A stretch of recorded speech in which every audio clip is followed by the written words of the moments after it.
I said 7 words. 7, that's all it was. 7 words at a kitchen table in Pittsburgh on a Thursday night in April 1984. I said them in anger. I meant them as a warning. I thought he'd be back by Sunday at the latest. He never came back. My name is Frank. I am 79 years old, and I have a son named Daniel who I have not spoken to in 40 years. I have a daughter-in-law I have never met. I have 3 grandchildren whose faces I only know from photographs I found on the internet 6 years ago.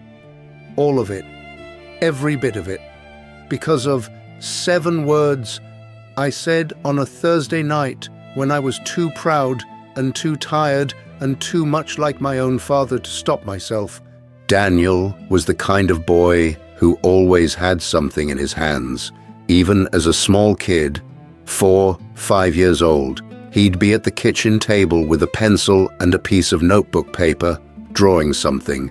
Cars, animals, faces. He'd fill an entire page, front and back, and then flip it over and start again. My wife, Carol, thought it was wonderful. She'd tape his drawings to the refrigerator. She kept a shoebox of them under the bed. I thought it was something he'd grow out of. I was a steel worker. My father was a steel worker. My grandfather came over from Slovakia and walked into a mill the week after he arrived in this country. And that was how things worked. You found something solid, something that paid, something real. We had a hardware store by the time Daniel was in high school. 14 years I'd spent building it.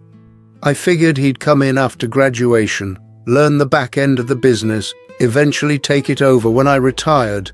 That was the plan. I never asked him if he had a different one. That was my first mistake. I just never asked. Daniel was 17 when he told me he wanted to study art, fine arts, at Carnegie Mellon.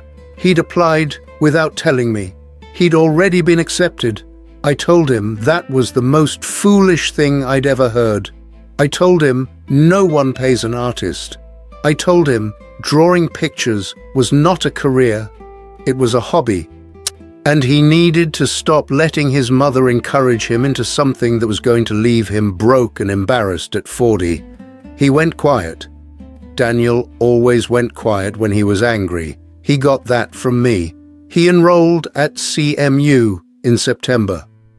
I didn't help pay for it. I told myself he'd figure out the money situation, get realistic, and come back and ask for a job before his first year was out. He took out loans, worked nights at a diner, stayed enrolled. By his senior year, we were barely talking. He'd come home for Christmas, eat dinner, answer questions in short sentences, and leave the day after. I'd ask about school. He'd say fine. I'd ask what he was planning to do with it. He'd say he was figuring it out. Then, April 1984. He came home to tell us he'd been offered a position at a design studio in New York. Entry level. Low pay, but a real job in his field. He was going. I don't know what I expected him to say. I don't know what I was hoping for. It may be that he was coming home. Maybe that he was finally admitting I'd been right. He wasn't admitting anything. He was saying goodbye. Carol was at the table with us. She looked at me. I could see she wanted me to say something right. She knew I was wound up.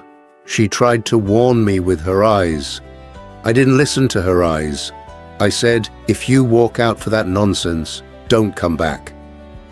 7 words, flat, no yelling, just cold and flat, the way my father used to get when he decided something was over. Daniel looked at me for a long moment. Then he looked at his mother. Then he pushed his chair back and walked out of that kitchen. I heard the front door close. I thought, he'll be back in a week. He'll hit New York, realize how hard it is, and he'll call. and I'll answer, and we'll work it out. He called twice. Both times, within the first month, both times I was too stubborn to pick up, and I told myself I was waiting for him to apologize. For what exactly, I couldn't have told you. For not wanting the hardware store, for not being the son I'd planned on.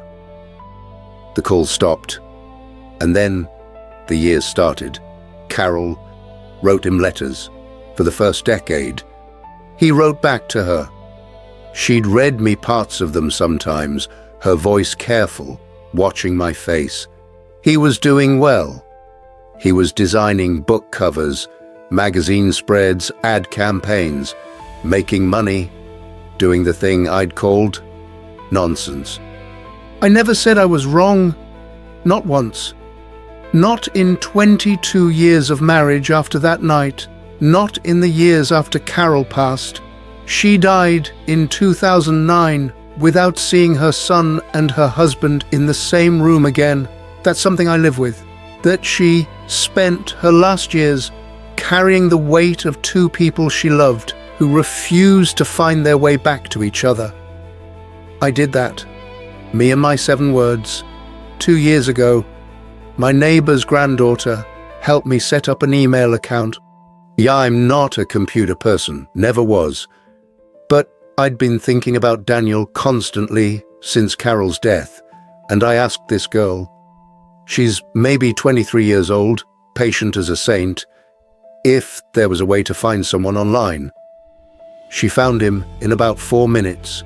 He has a studio in Brooklyn, a website with his work on it, 40 years of work, book covers, corporate campaigns, murals on building walls.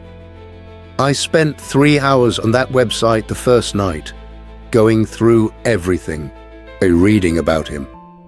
He was interviewed by a design magazine in 2021. They asked about his background. He said he grew up in Pittsburgh, son of a steelworker. Said his mother encouraged him to pursue art. Said he worked nights all through college to stay enrolled. He didn't mention me. I don't blame him for that. There's a photo on the website from what looks like a company party. Daniel is 61 years old in that photo. He looks like me around the jaw. He's standing next to a woman, I assume is his wife. And there are 2 younger people, I assume, are 2 of his 3 children. I looked at that photo for a long time. I don't know their names. I don't know anything about them. I have grandchildren I could pass on the street and never recognize. Here's what I've spent 2 years trying to say to myself honestly: I was wrong. Not just wrong the way you're wrong about directions or wrong about the weather. I'm wrong in a way that reshaped other people's lives without their consent. Wrong in a way that cost Carol decades of pain. Wrong in a way that took something from Daniel that he should have had. A father who showed up. I told myself I was teaching him responsibility. The real word for it was pride. I was too proud to admit that the hardware store meant more to me than I'd understood, and that when he chose something else, I felt rejected by my own child. And instead of saying that, instead of being honest about the fear underneath the anger, I made it his fault and handed him an ultimatum. He called my bluff, and I was too proud to call it off. I wrote him a letter 6 months ago. Took me 11 drafts. It isn't long. 3 paragraphs. The first one says I was wrong. The second one says I'm sorry. The third one says I understand if he never wants to hear from me again. But I needed him to have those 2 things in his hands regardless. I mailed it to his studio in Brooklyn. I don't know if he read it. I haven't heard back. He may never write back, and that would be fair. You don't get to disappear for 40 years and then expect a warm welcome at the end of it. But here's what I know. That letter should have been sent in 1985, 1990, 2001, when his mother was diagnosed with the first cancer scare, 2009, when she died. Any of those moments would have been right. I waited until I was 78 years old and already alone to say two things that would have cost me nothing in 1984. I was wrong. I'm sorry. 11 characters. That's all it would have taken. Instead, I held on to my pride for 40 years, like it was worth something. It wasn't. Here's what I want you to hear. There is someone in your life right now, maybe a child, a sibling, a parent, an old friend, and there are things between you that haven't been said. Maybe there was an argument, an ultimatum, something that hardened into silence. So long ago, you've both started treating it like a wall that was always there. It wasn't always there. You built it, and you can take it down. I waited 40 years. My wife died in between. My grandchildren grew up in between. 40 years of Christmases and graduations and ordinary Tuesday nights. That could have included Daniel, and didn't, because of 7 words and too much pride to walk them back. Don't do what I did. The letter I sent at 78 should have been a phone call at 29. If this story made you think of someone you've been avoiding, reach out today. Not this weekend. Today. And if you know someone who needs to hear this, a father, a son, anyone carrying 40 years of silence, share this with them. The wall doesn't have to stay up. Take it down while there's still time to walk through it together.